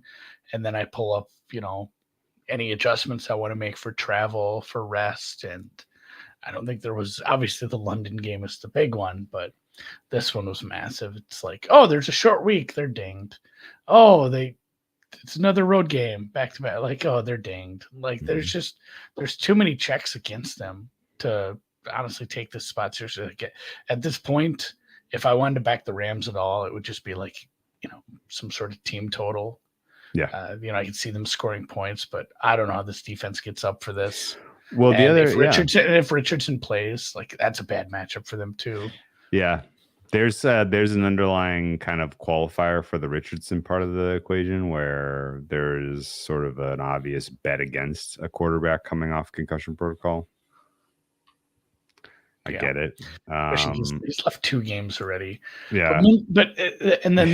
So I went into that a little too, and I said, well, what is the actual probability that Richardson finished this game? But at the same time, it's Minshew stepped in and it was seamless. He was good. He looked just fine. So yeah, I'm gonna have to stay off the Rams here, even though my numbers say they like them. Yeah. I'm not dying to see Richardson in this one, I'll be honest. I do want to point out a couple things about the Colts and why they're better than we thought coming into the season. One of them is Shane Steichen is a guy. He's good. He's a good coach. He's got good vision. He understands how to be he understands how to be a CEO and make good decisions. I fully believe that. We have an offensive line that's performing substantially better than last year. No clue why. Such a disappointment last year. Such a disappointment. They're playing much better. We have a defense that has a couple of blue chip players on that D line, notably DeForest Buckner, who plays in the interior. I don't know if you saw Monday Night Football, Andy, but I talked a big game about the Rams' second half. Ultimately, was a loser because the interior pressure on Stafford was violent, and I know we went money line. They covered the spread. Oh, did they? Yeah, I think they covered by a point. They got a little too aggressive. Shit. I feel like it was a 2.5, 3, and they won they lost the second half by a point. Maybe I'll have to fact check that. They did. Okay. Thank God they covered that. I had the 6 I bet last Sunday with Connor. Oh, they got that one. Pretty pissed if that didn't come home. Well, whatever the case is, the Rams they're a tough handicap because when Stafford's given time, he can carve. He's the much better quarterback. He's got immediate chemistry with Puka Kupp and Tutu Atwell. Those guys can play. They have complementary skill sets. Like, that's a great wide receiver duo. And if he's got time to dissect, then he's going to carve up this Colts secondary. I fully believe that. But I don't think he will. And I think the offensive line for the Rams is showing its true colors a bit. And I think the Colts are going to be able to take advantage of that, really be in his face for a lot of the day on Sunday. And I think just in general, some turnovers, some sloppy performance, some mental lapses by the Rams, all of those are very possible considering how young this team is and what they're being asked to do. Yeah. Better coach. We love Steichen, but they do have the better coach. The struggle is for the travels. Rams, the situational spot stinks. If Buckner did not practice today. Oh, now, really? I'm not super worried about that rest. Playing. I think so. They don't. Can I get an NIR? Not injury related. Yeah, some of these, it's like they have an injury designation where they'll list a part of the body. But at the same time, it's just like, also, it's like, it's vet rest, but we're going to say knee because he actually has a knee injury at this time. Because I don't know how much they like you doing the vet rest thing. If you can give it an injury designation, they love this. So I think Buckner does play. Quentin Nelson didn't practice today either, but I think same kind of thing. Like, it's a Wednesday injury report. We need to take a beat, take a breath. Check this tomorrow. If they both don't practice tomorrow, I might be flipping the script here and actually getting some Rams money down on this. Because get out of this game if that happens. If Buckner can't go, Stafford might have time and he can carve the secondary. So keep an eye on the injuries for this. But I'm in agreement with you. It hasn't got me into a Colts bet, but it's gotten me off of Rams bet at this point. Which I'm fine with. It's a young team like this. In the worst situational spot since last week when Denver was playing 2 games at altitude and then went down to the South Florida humidity, which maybe wasn't great for them. No, not a game I would want to attend, even if I used our friends at Ticketmaster. It is the middle of the pod. Time to pay the bills. You need tickets. Ticketmaster's got you covered, guys. It's the official marketplace of the NFL. More ways to find your perfect seat, interactive seat maps, so you don't end up like Taquio Spikes sitting there with the obstructed view. You can get like the 360-degree previews of your section. If your plans change, obviously you can sell, you can transfer your tickets to a buddy. Plus, mobile tickets makes it easy to get in. To find them today, Ticketmaster.com/NFL. We'll be a little quick. All the good games are in the first half, but yeah, we're on a little bit of a tear today. Tampa, New Orleans is a tough one because I'm slowly falling in love with the Saints. This is a defense I didn't have projected to be quite this good, but they are playing at a pretty high level at times. I don't know how we didn't see it coming. They played very well above average a lot of times last year as well. But then we get the Jameis thing thrown right into this mix. And it's a real pain in the ass. And I still believe the Bucs were very much overrated after winning a couple games. Yeah. That shouldn't count. You should not get credit for scoring on the Minnesota defense. They didn't even score that many. You should not get credit for scoring on the Bears defense. Again, I think they scored 20. They had a defensive touchdown. This offense is not that good. There was YouTube videos of Baker Renaissance and all this. I'm not sure why we're doing this quite this early, guys. It's fun content. Like, I watched it, but at the same time, those shouldn't count obviously as much. It's like what we said about the Cowboys. When you play three shitty teams to start, it's hard to judge you. And the Bucs, I was definitely thinking this offense should look a lot better versus these teams because these defenses are garbage. It's a big part of, if I would have known Jalen Hurts had the flu, I'm glad I didn't know he had the flu. It probably got me to buy out of that bet. And they obviously really, really were able to limit Tampa. This is maybe a better defense than Philly right now. I don't think at the end of the year, this is a better defense than Philly because Philly is figuring it out with all the young players, and I think they're just going to continue to be better. But right now, going on the road against a divisional foe, another game on the road against probably a better defense, the only thing that screws us up from the Saints being 3-1 and leading the division here is their starting quarterback doing some, Jameis shit. And yes, Kamara is back. That's important. He's been with the team forever. It's not like we need to figure out how he's going to fit into this offense. That's just plug and play. He's very good. I would have a lot of stuff focused on him and the tight ends and really make it nice and easy for Jameis to not screw things up. As much as I'm not a huge Carr guy, this is a downgrade. I have it a little over a point downgrade. Okay. I want Jameis to YOLO for sure. from a standpoint of watching the game, for sure. But I also have a Saints. Buddy. I have a Saints ticket to win the division now. I got you. So I think your handicap was all fine. I couldn't really make any sense of this one. Saints is on its way to 3.5. It looks like, and I think the key issue for me with the Saints and why you are riding solo on Saints South, I hate what the offensive coordinator is coming up with for a game plan. No, they're going to have to win games by keeping people under 15 points. I hate it. That's how they're winning. Yeah, their secondary is awesome. Pass rush is questionable. Their offense has a really good set of skill position players now, particularly with Kamara back. And yet the kind of vision is so uninspiring and like just like exactly the wrong, like 1 degree off, like what it ought to be on any given week. And it's like this, like some of this stuff is low hanging fruit. How are you not seeing it? Why aren't you, kind of tailoring this to take advantage of your clear advantages, X, Y, and Z? Olave is so good. Yeah, a bunch of, and you could trade away a bunch of capital to get that guy. Use his ass, and that they have a great wide receiver too in Shaheed. Michael Thomas probably doesn't even need to be much part of the game plan anymore. You can use him as depth at this point. I don't think that's an issue. But the fact that you now have Kamara and maybe some of the running plays they're calling aren't going to be as duddy could be a positive. But I don't expect them to get a ton going against the Buccaneers defense. Although it's worth mentioning, the Buccaneers defense took a bunch of injuries out of that game against Philly too, right?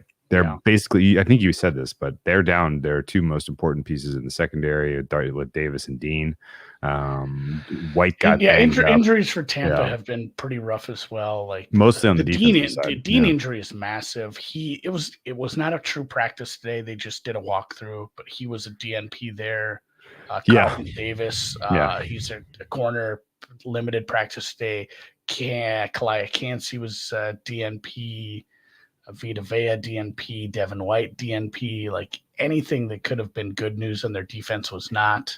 I'm down on this offense, but do you want to throw Saints team total over into the consideration for secret pod play? We're gonna do that with Jameis, I guess. It's not gonna be high. It's a super low number, and the reason why is like Buccaneers defense is beleaguered right now. Kamara coming back could have a little juice. I don't really know I don't know how the Bucs are stopping the passing game. Even Winston's going to have to stop it by just doing conservative nonsense and or like throwing balls out of bounds and stuff like that. Because or do you want to go the other way? Buccaneers team total under, because Buccaneers can really they are like the definition of one dimensional. The Buccaneers rushing attack is so useless. They might as well not even bother. But they're still forcing it into the game plan every week, and they're still wasting those downs. Mike Evans and Chris Godwin can be neutralized by the really good secondary here. Mike Evans and Marshawn Lattimore have some history. I can't remember if they do. Somebody brought that Lattimore shuts him down regularly, or Evans cooks Lattimore. I can't remember who always wins. Do you remember? Lattimore usually has some pretty good success. Obviously, they're both Lattimore older. Wins, usually. Okay. In that case, maybe it's a Bucs team total under. Yeah. What do you think? I mean, it'd be like a 17. 17? I played a couple of those last week with Bears and Jets, and they got there. Yeah. And somebody's pointing out the Saints haven't played the best teams. I think highly of Green Bay, at least from a play calling standpoint. I don't think they have all the personnel in place, but like that was a really well played second half by them. And Tennessee, I know that Derrick Henry is rough, but I have a sneaky theory that Tennessee might actually be decent through the air this year. Like they've just had to play the Saints and the Browns. Like that makes them look really bad. They put up the same amount of points as the Vikings did against the Chargers. That's true. Like that passing offense looked pretty good that day. In fact, they put up more. They put up the same amount of points as the Vikings did in regulation. It was 24. There was some weird broken. Yeah, the Titans aren't going to be good, but I think that passing game they can be a fun over team if they play some bad defenses, because they're a passing funnel with a maybe sneaky good passing offense at times. Okay. Let's revisit that, because the mark is not onto that at all. And actually, I like the under this week, but we'll save that for a moment. Let's talk Washington at Philly. Yeah, not a good matchup for them this week. I have taken a position. Only dog I bet all week actually is, although market does not like my Monday Night Football play, I may be on a second dog. We'll see. The Commanders at 8.5 was a bet for me for a couple reasons, and they're not. This is not sophisticated handicapping. This is literally just trying to read and understand the market and trying to suss out some of the the forces here. The Commanders were bet aggressively into close against the Bills. They no-showed. The Eagles were bet against and covered. Although you break down that game, and yes, the Eagles should have won. Yes, they should have covered. But boy, oh boy, did they leave a lot of points on the field. And there are just a couple of things about that passing offense that is just not. It's not quite there. It's not there yet. And so going up against the Commanders team, knowing that there's market support for these guys, seeing that this was adjusted away from the Commanders, all of that is just kind of an absolute, like, this is bait for me. Like, I always go for these types of market overreaction type of spots, and the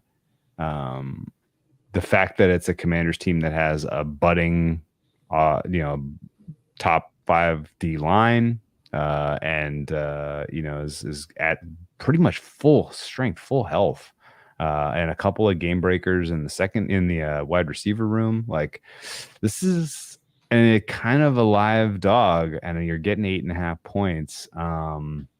I like the commies here, and I think what you saw from Sam Howell, as bad as it was in terms of ultimate output against the Buffalo Bills, like he didn't stop slinging it. Like he's got a little bit of a gunslinger mentality, which I think serves you well when you're an 8.5 point dog at the link. And if there's any game on the schedule the Eagles are looking a little bit past, is it this one? Yeah, I think so. So yeah, too many points in a neutral situation.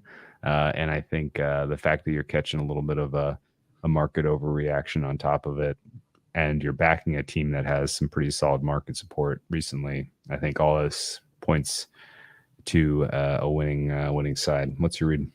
Yeah, I probably will use this as a teaser. I make this 10, Drew. Okay. But it's unplayable because of what we've seen from this offense. Not only are they leaving a lot of points on the board, but and I think somebody pointed this out in the chat, like they're turning into a really good running team at times, and I worry that this isn't going to be an explosive offensive output. I would just try to, it's still a very important divisional game. It's a team that you expect to be a lot worse than you. It's really the Cowboys that you're needing to battle to win this division, probably. But it's still a very important game, and it just feels like these divisional games. You don't want to be laying these big numbers in here, especially a team that might just try to salt it away in the second half with a touchdown lead. The way they've been able to get Swift going, and the run blocking has been so good. It's a good pass rush unit for the Commanders, but it's a good offensive line at the same time. And we've seen Hurts. I feel like his sack avoidance has been good enough where I'm not too worried about him. I think if the Eagles do put it all together, they're going to be a pretty scary offense. We just haven't really gotten to see that yet. As I pointed out against Minnesota several times with other teams, like it's hard to judge what you did against the Minnesota secondary, where they're just blitzing their ass off and leaving bad corners out on an island constantly. Like, oh, we have AJ Brown and Devontae Smith. We're going to be able to beat that, guys. We'll win this game. A little tougher defense, obviously, here, but on the other side too, we talked about this with the Bills and what a game plan they put out there. If this pass rush is getting home a bunch, this 8 might not get home because they might not get 10 points. If he's constantly under pressure and we have this slinging going on against some good secondary pieces back there, like you get some ball hawks, it could be, this one could go just tits up in a hurry for the Commanders. It's probably too many. It's probably too many points for a divisional game. This is probably just going to come down to the two pass rushes. If Hurts is unbothered, you're going to need a backdoor. If Howell is very much bothered, I don't know if the backdoor is going to be open. Okay, that's fair. People in the chat watch not interested in my looking past the Commanders take. Yeah, the Eagles are 8.5 point favorites. They know that. Like they're coming off of a Monday night. They're coming off a Monday Night Football. They're coming off a Monday Night Football win. Kelsey said it himself on his podcast. They only have 3 games this season that are in the 1:00 slate that are not like higher profile games. Like this is one of the games that is not higher profile. Yeah, you just came off two national broadcast games. Like that's right. This is buried at 1:00 behind the Bills game. Like exactly. Bills Dolphins. Yeah, right. Like I think I do think there is if there's a foot, maybe it's not looking past, but a foot off the gas pedal kind of a spot, right? And I also say that like it's a short week. Your guys all had the flu. Like don't love. And I also think that the secondary for the Eagles still has some serious questions. If the defensive line of the Eagles is winning their one-on-ones and they're in Sam Howell's lap and he's holding on the ball too long, then fuck it. This is not the depth isn't good. When you have to go, 4, 3, 4, 5, everyone goes 3 used to be like a thing, 3 corners. And now that's constant in the NFL almost. But when you have to go 4 or 5, when you have a lighter defense out there where you're bringing in depth corners, there's some depth issues there once you get past the top end, even your third corner. So like this is a beatable secondary if the pass rush is not getting home. Yeah, and I think so too. Tease the shit out of this. Okay. Okay. Cincy, Tennessee. Yeah. I didn't think time. Burrow was going to play, man. He dropped back like 50 times, and it was clear he didn't have his lower body to throw the ball as well, but he's still just like, oh, Jamar Chase, like, find separation, find the seams in these zones, beat your man, get open, find stuff underneath, find the sideline, out routes, slant routes, just everything kind of intermediate. He just murdered them with. And this is not a good coverage unit. Why wouldn't you just roll out the same exact game plan, score 24 points, and go back home? Yeah. I think that's fair. I'm not excited about this game whatsoever. Oh, no. Outside of, again, I do kind of like the Tennessee passing offense as a sneaky good team. And they, most likely, if this, these good receivers and Burrows maybe a little more mobile, if they're put into these game states where they're going to have to throw a lot, I know this total's been bet down. Okay.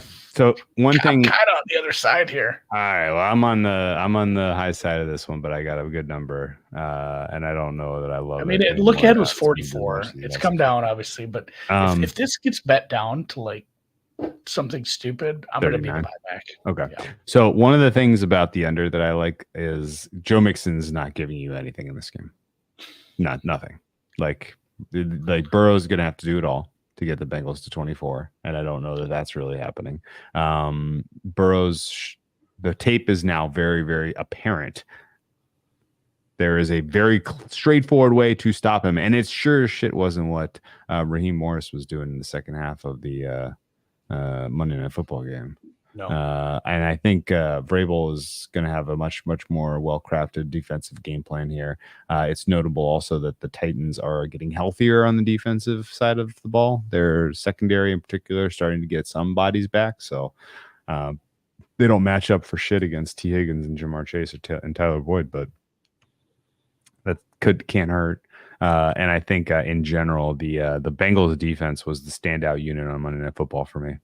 They were awesome. I think Lou Anarumo is starting to really figure out how to utilize his guys. Some of the younger players in the secondary, especially, I thought were pretty outstanding in that game, and I would expect that the front seven for the Bengals dictates a ton in this contest as well, as they're taking on an even weaker offensive line than they played on Monday Night Football. Yeah. So Titans. I will fully come on board and try to find some overs to bet with you on the Titans as we go down their schedule and they play some weaker Ds, but not against Big Lou, baby. Not against Big Lou. I know that's the other worry too. It's like the second half defensive adjustments if we do see any sign of life, because like any stat you look at outside of the Chargers game is not good. It's just they played two really good defenses, and that's probably not a good matchup for them as well. Yeah. I'm likely to just avoid this game and probably not watch it until There's Monday. A couple of games at Colts and home versus the Ravens where the Titans could potentially pass their way into some points. Yeah, even the team total, it feels like this is backdoor kind of team total territory. I just think they're even with the book out on Burrow, I think this secondary is just going to struggle so much with fast receivers. So okay, first half over, second half 7 points scored. You can get there. Vegas Chargers. Look at us disagreeing. Finally, only took 4 weeks. I disagreed with the Eagles. I like the Eagles. Oh, that's true. Yeah, here we embrace in debate here, man. I played the Chargers. I assume this is going to be Hoyer. It sucks that it is probably going to be Hoyer, which just sucks and no fun. Give us Aiden O'Connell. Like, this is what I want. This is what everybody wants. I make this 6. I'm pretty close. This is one where it's 6 with a long tail to the Raiders not scoring at all. Kind of, this is maybe a Chargers alts. This is a team that we saw this kind of sad sack on offense's times with an efficient quarterback. You've got a wide receiver who doesn't want to be there anymore. Like, you think he plays? man, it's just like baseball where it's like, oh man, the starting shortstop's sitting. Like, is he at the trade deadline kind of thing? Like, I don't know if he plays with full heart, clear eyes, full heart kind of thing. But yeah, Adams wants out. Both of them have been beat up already between him and Jacoby Myers. The additions to the offense haven't worked out. Josh Jacobs looks like absolute hammered dog shit. Like he lived through an entire career. He's not even old yet. I don't know. He's just not getting look good. He's not getting clean looks. The scheme isn't great, but he's not playing well either. And yeah, if this is Hoyer, I'd play this out to 7. Yeah. I mean, so my number right now, I make this 6, and I have not made a quarterback adjustment. That's what Jimmy. Yeah, that's what Jimmy in right now because of how this defense has looked at times and how this offense is trying to get anything going. This offense has been highly disappointing at times. So I don't know what's the difference between Jimmy and Hoyer. It's not as huge as you'd think because of the style of offense they're running. I guess that's true, but so it's 2 or 3. Jimmy, at least there was some Jimmy. If Jimmy's, I mean, I guess it entirely depends if the Chargers could generate pressure. Chargers were able to finally at long last generate some pressure last week. It was the rookie kid from USC, which was a weird surprise. Thule.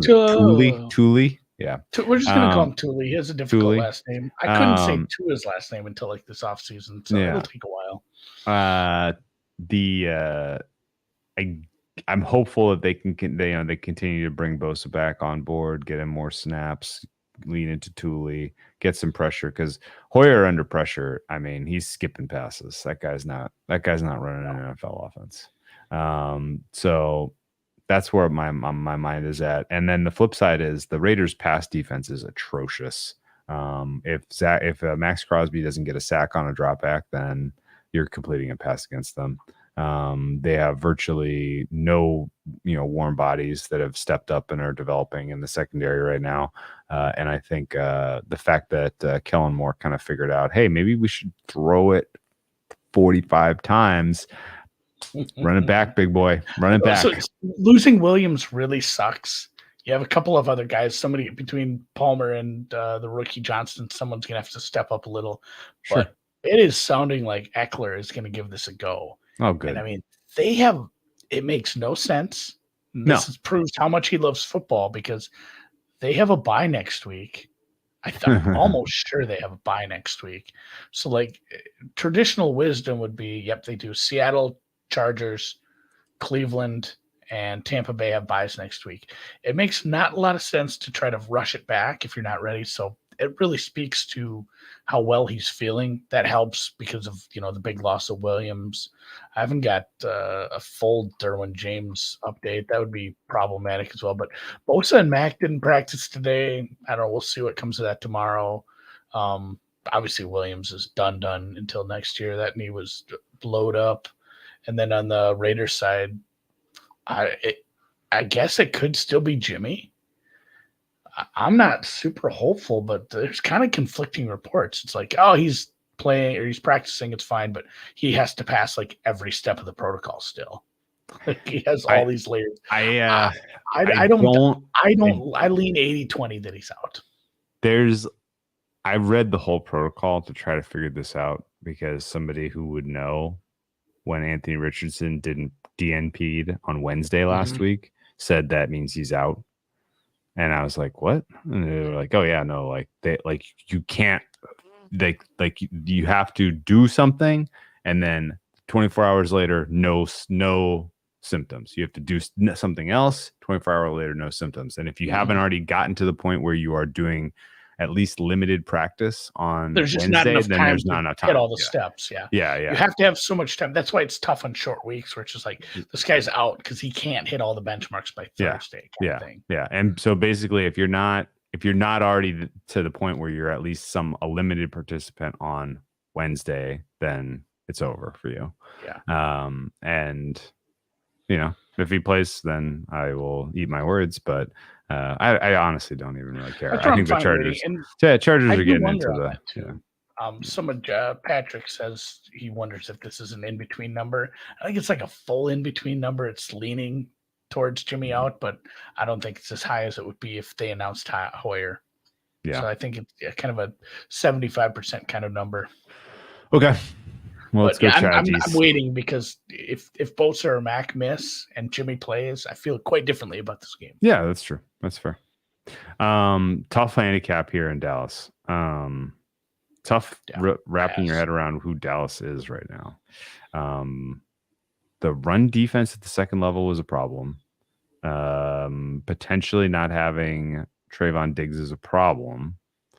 You still have a really, really, really amazing D line and the best player in football, who's not a quarterback, in Micah Parsons. But the Patriots are getting healthier on their offensive line. Trent Brown made a big difference in their last contest. Mm-hmm. Cole Strange is starting to get, some positive reps for you.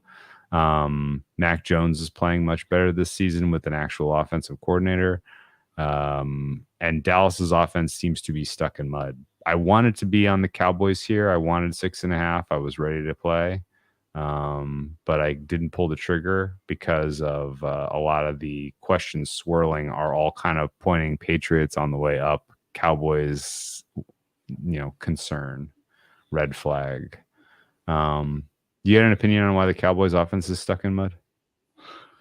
No, like I said, it's hard to evaluate this team based on the opponents they've played, even though Arizona's been kind of frisky, had the weird rain game where the game state got out of hand in a hurry, and then the Jets are an embarrassment to football. But if they're not getting turnovers and they're not front running, they don't look as good. I don't know, if you're not front running, it seems like McCarthy gets more conservative, and we saw that, which is the opposite of what you should do, I guess. I don't know. Mm-hmm. He's more worried about losing than he is trying to catch up and grab the lead. The play calling inside the 20s, or even, when they'd even get close to scoring, was really rough at times. I had no idea how they weren't scoring on those drives. It's still Arizona. This is still a team you should be much better on. And just what we saw from CeeDee Lamb the first few weeks, it's like, just do that. That's works so well. Just use him inside, use him outside, but run block like you have been for Pollard. And, obviously the offensive line injuries probably played a big part of that as well. So between the conservative play calling, the injuries up front, and the fact that the game state got weird and the play calling got icky, it just it all kind of compounded, and it turned into a pretty bad result. And now you're actually playing a pretty good defense, a team that, at times I really thought they were going to beat Philly. Like, they were probably a better team than Philadelphia that day. They just got themselves into such a hole, and it's tough to do that against a good team and come back. But Philly was still real early into the figuring out what this defense is going to be this year, and they probably missed an opportunity at a huge win there. I make this like 5.5, and I have a really wide band on where I think Dallas should be right now. Where I don't have a strong read on what my Dallas numbers should be. Kind of avoiding this. I don't know. This is going to be a true test to see if we continue to get better on the offensive side for the Patriots. If the Patriots continue to get better on offense, this is a team that can probably make the playoffs this year, because the defense is very good at times. Yeah, the defense is good. Boy, this is a tricky one. And truthfully, this was weird too. As Birdie brings up the Jets game, I have no idea what happened with the Patriots, their decision, because it's like once they got, a lead of any sort, they started playing the game like they were up 30. And I think they just had that little respect for what the Jets offense was going to do that day. It's like they went into salted away mode in the second quarter. Because, they didn't do that much on offense. And the Jets defense, this is what's keeping the Jets from defense is excellent, yeah. This is what's keeping, I kind of laughed when I looked, and I'm like, I had the Jets as like the 20th best team in the league. And it's like, oh yeah, this is actually an elite defense. This is a much better defense than what the Cowboys are rolling out without Diggs right now. And yeah, the Pats really played that one weird though. as they just went into straight shutdown, get this game over with mode. Zach Wilson's not scoring on us, and then he actually had one decent drive where he did, and it's like, shit, are they gonna fuck this game up? Is this an 0-3 team? That'd be horrible. So it'll be a little eye-opening to see what this offensive game plan looks like. Yeah, I'm lost. I can't find a way into this game. I don't think I want to. And I guess just Cowboys generally, I'm assuming that part of the reason they stink in the red zone is not all on Mike McCarthy. It's literally that they don't have the right weapons when the field gets shorter. Hack Hector, Sports Hack, he's brought that up a couple times. Like, he says, like, Zeke sucks, yeah, but he's awful useful down by the goal line, getting through some of those tight spots. Sure, and similarly, the wide receivers they have are kind of redundant. Yeah, they have small running backs, and the wide receivers they have are kind of redundant, and they don't really have a guy that can like truly create separation in the red zone. If they got one, does that solve the offense for the Cowboys to the tune where they're a bet on in your mind? They just need to tighten up this red zone stuff. Like I said, I have this grouping of the top 5 teams, and they're pretty tight from KC down to KC, San Francisco, Buffalo, Miami, Philly, and then it's a big drop to like the Baltimore, Cleveland, Cincy, that whole range there, and dead in the middle between there is Dallas. Like, can't figure out if they're gonna move back towards the elite and make it an Elite Six, or if they're gonna fall back to the pack, because what we saw these first 2 weeks were just against bad teams. God damn. And I just talked up the Jets defense too. Like, that's what's so bad. They did it. They've done this against. Yeah, Jay brings up a key point, which is that the offensive line for the Cowboys is thin and it hasn't been healthy. Zelensky brings up a great point that Cowboys are playing the Niners next week. What a game! Talk about a look ahead. Oh, and yeah, Dallas's injury report kind of messy. The center didn't practice. Zach Martin didn't practice. Tyron Smith did not practice. Sunday Night Football look ahead is 9. Was a limited practice as well. Yeah.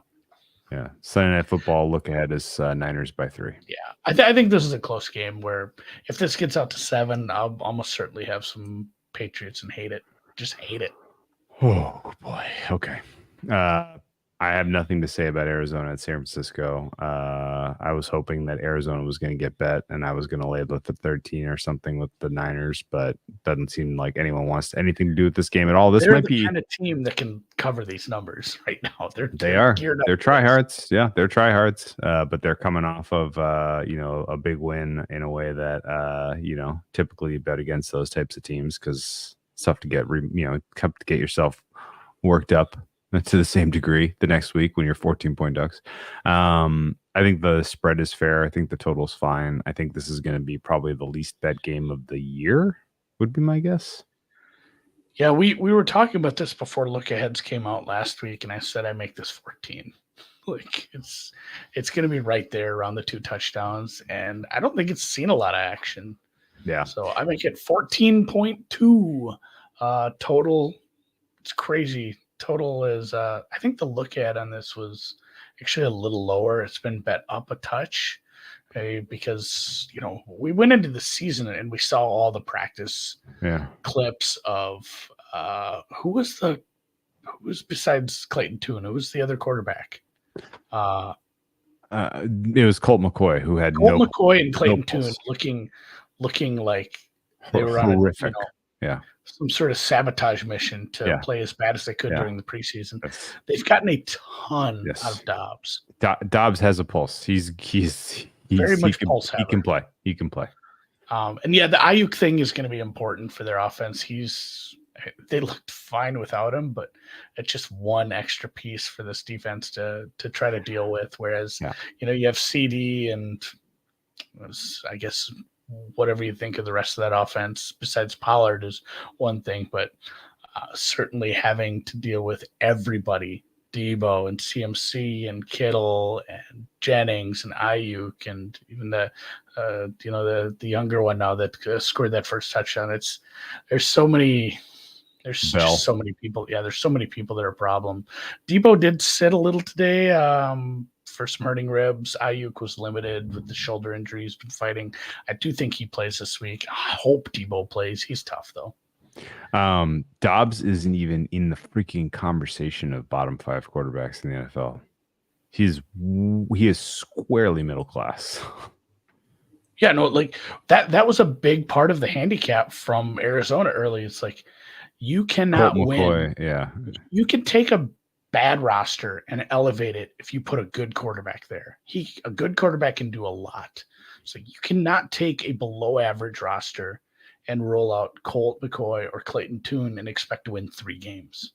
Yeah. Like more than 3 games. It was looking like a really dire situation. It's not very tank worthy, which is kind of interesting. And obviously teams don't tank. It's kind of bad for the, what do you call it? Optics. It's bad optics. The optics and, the culture of the team. But like, I don't even think they thought they'd get this much out of Josh Dobbs. He's been great. Yeah. Okay. All right. I think Niners probably pick their score here and probably cover, but I'm not going to get involved. KC at the Jets. Andy, is it insane to say this out loud? But I have at multiple times this week considered playing an under 41.5 in a Chiefs game. Their defense is very good. I think Bolton missed practice today, maybe. Bolton and Noah Gray did not practice. Tony and Chris Jones were limited. I think everyone goes. The Jets had some offensive line shuffling. And then they signed a quarterback, but don't go thinking Trevor Siemian is starting. They've come out and said it's just not enough time. We're not going to, if we do make a quarterback switch, we're not going to throw this poor new guy to the Chiefs. He is going to be inactive this week. It is going to be another Zach Wilson. And yeah, they've started to get smart. The team totals are now 16 for the Jets. That might still be bettable. And yeah, the problem is the turnovers. If he throws some bad turnovers and there's some short fields, it's kind of like what we saw with Buffalo. Like Buffalo didn't want to score 37 last week against the Commanders. They weren't really piling it on. Like you said, they finally started to be, hey, we can run the salt games away, and they still ended up just keep scoring because of the turnovers. So, yeah, I'm scared of this under, but these are 2 top 10 defenses right now going against each other, and only one of them has a decent offense. So basically is, can the Jets defense keep the Chiefs at least semi, kind of grounded, if you will? The Lions did it. I know Kelsey wasn't playing. The Jaguars I'm a little lower on this. So I make this like 8.5. And a lot of that is just I'm forced to not downgrade the Jets as far as they probably should be, because this defense is really, really good, and it can play really well at times. There's, a big issue with this Chiefs team is like what's beyond Kelsey. And they have a couple running backs that work, and yet at times they still run CEH, which is maddening, but and the Jets defense will get worn down eventually. It's like, remember the Broncos team last year where eventually that defense just couldn't keep that up every week, keeping teams to 10 points and losing 10-9. But it's still early. It's still early in the season. I think they have enough juice to limit basically everyone but Kelsey. We have a profit exchange market for this one too, which I was pretty proud of. Oh, what is it? So it is Kelsey receptions versus Jets third down conversions. And I'm not sure. Like, do you have a take? I would put the Jets in like the 3 or 4 range, so 3.5. And that would be above average, Drew. They're converting 2.7 per game over 3 games. Oh my God! And you know what? That's tied with Washington for the worst. You know who's converting the most third downs per game this year? Let me think about it. Might be a hint. They're in one of the bigger states in the world. Oh, They're one of the biggest states by area, not Alaska. oh, interesting. The Cowboys? No. They're second. It Oh, is the really? Texans. Texans? It's like 8.4 or something. It was high. Is They're third just down conversion sticky? Not really. I don't think so, because you do have to add a lot of context to, hey, what's the best third down conversion? Never getting a third down, just converting on first and second. So I do think you see some of these good teams where it's like, oh, the Chiefs had 1 third down on that whole drive. That's your best case scenario. So I don't think it's a true indicator of a good offense, but it is good for some of these teams that are just, inching their way down the field, crossing the street 100 times. At least they're good at it. The Jets have not been good at it. And yeah, there were a bunch of Taylor Swift themed props at FanDuel this week. That was pretty funny as well. My fair for this one is 10. My total for this one is 40. I would play an under 42.5. I've been staring at an under 41.5, thinking about it. Boy, the total. So basically, the reason I kind of lean under here is because to get to a fair of 10 and a total of 40, that implies 25-15. Either of those is likely. So we're talking 24-14 more realistically, or 27-14, or 24, or 24-17. Like all of those are kind of dancing right under 41.5. So I think the under is the look here. We don't have a secret pod play yet. What do you think about the Jets getting shut out here and this being the end of the Zach Wilson era? Should we do it? We'll do Jets and Tampa. I like them both. I love these. Nothing gets you sweating more than a team total under 20. When there's these low ones, and like, oh man, one bad play and we're in bad shape, because that one drive for the the Jets there, it's like one of the NBC guys talked me into under 9.5 for Rutgers last week against Michigan. And a third play of the game, Rutgers had a broken play for a touchdown. And I was like, are you fucking kidding me? That's the problem. Seven, they landed 7. Yeah. They didn't score another point all game. Producer Dan had a parlay last year in college that was like 2 teams under 2.5 or something for the team totals, where it was, just like these 40-point spreads where the total's like 41. Yeah. I can't remember who it was. There was 2 very bad teams, but I think he parlayed 2 team totals like under 2.5 or first half team totals. That's what one was like a half point. It was a first half, like over half a point. New Mexico State. Yeah, there you go. Oh my God. Survivor pick. We don't get a lot of survivor pick questions. It's probably good because I'm out. My wife went with the Vikings last week. I feel like she deserved a better fate for getting ballsy. She doesn't understand what spread is. She just picks the teams. I don't remember who I had. I'm out in everything. Okay. There's probably not a lot of other spots I'd want to use the Vikings. Maybe late against the Bears. Okay. It depends. I'm not sure. I'm terrible at Survivor. Get in the Discord if you want, and we'll see if other people have some opinions on that, because I should go home. Real quick, I'm gonna kibosh Tampa just in case stupid Jameis Winston gives up. All right, we'll go Jets team total under like 16. We'll live dangerously, and you have all day to get to it too. It's a Sunday night. Yeah. And I honestly I want the Jets not to score because of lots of reasons, but I'd like to see a game where Zach Wilson is at least like showing something, and so he retains this job. I don't think for your score under prop. Yeah. So San Francisco would be the obvious survivor pick this week against the Cardinals with the 14-point spread, and but they have lots of future value. Also worth noting, if you're in Circa, San Francisco plays on Thanksgiving against Seattle, so you kind of have to keep that one in your pocket. Although you have Dallas that day also against, I think, Washington. Who's Dallas play? I forget. I think it's Washington.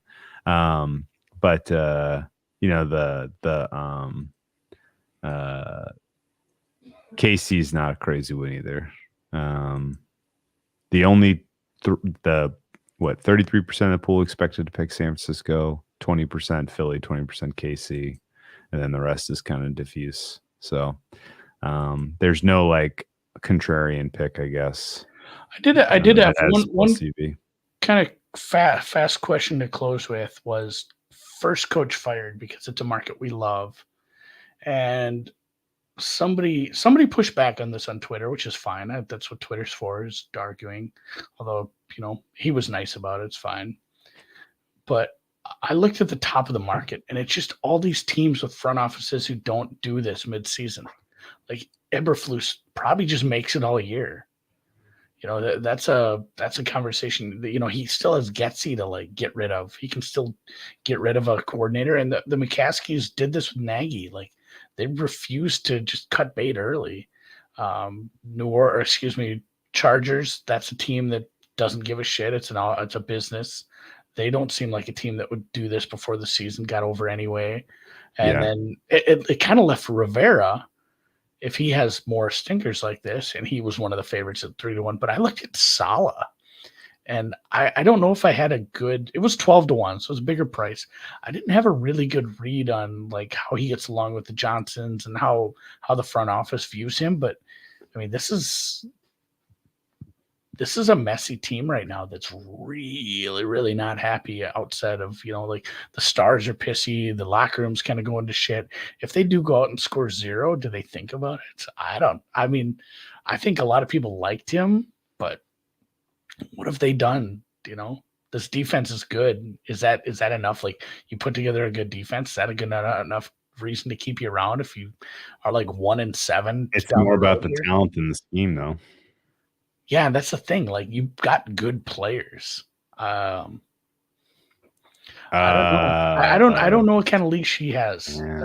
That's what I'm asking. I'm like, I just looked at guys who, all these guys probably can't go anywhere, and then I started to go down to the actual like. My pushback on disaster.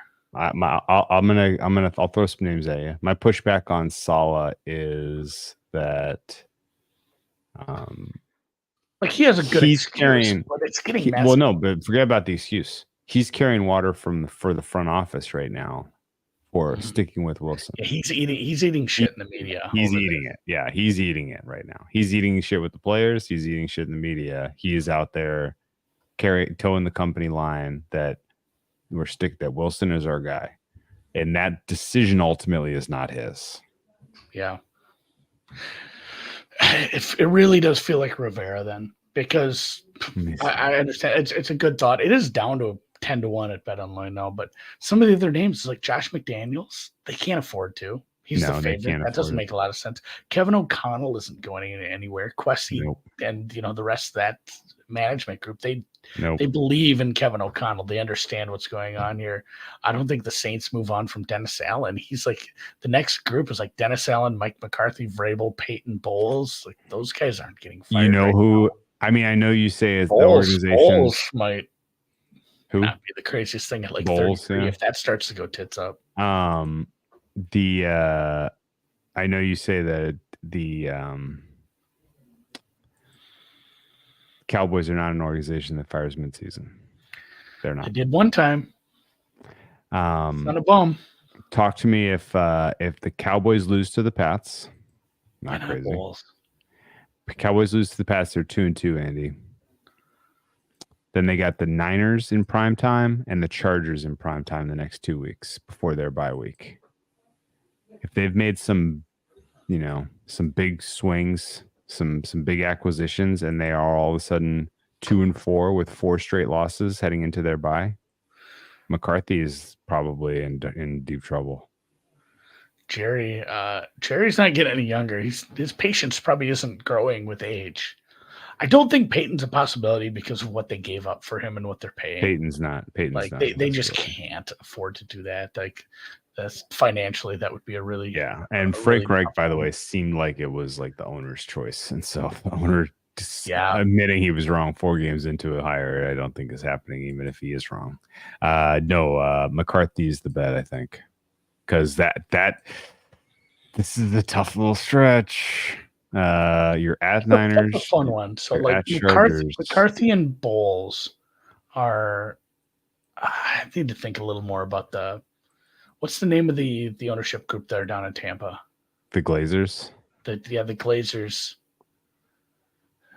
They'll cut ties, but at the same time, I want to go look at expectations were the pretty sacking record of their soccer teams. Expectations were pretty low. Like this was fired. This is a year where they're eating all this cap, and they're just taking their medicine. Is there something to getting your hopes up with a 2-0 start and then ending 2-10? There is, yeah. There's something there. I'm going to take some McCarthy. I don't hate that.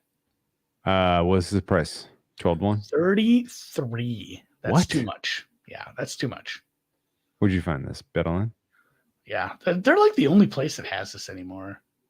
Oh, that's not crazy. I mean, realistically, the Cowboys probably turn. Cowboys win, and this is a dumb bet, but I'd put a little bet on that. It's a big price. I don't think there's a better choice. And actually, Andy, you have like another angle here, which is we get to the end of the season, and if the Cowboys, 9-8 miss the playoffs, he's gone. You know what I mean? Yeah. So even if no coach gets fired until Black Monday, there's a realistic chance he's still the first. Yeah, that's fair. I don't think Arians is in the building anymore. He was basically just listed as like some sort of, offensive or coaching assistant consultant last year. I'm not sure he's actually in the building anymore. I think he kind of stepped completely back at this point. I'm gonna have to double check on that. And I love that we're getting the Man U sacking list here. This is what we need. I dig it. But yeah, it has been a very long time ago. It was Mr. Phillips in like the 90s. So let's wrap it. Long one tonight. Here. Good week. We'll see you guys.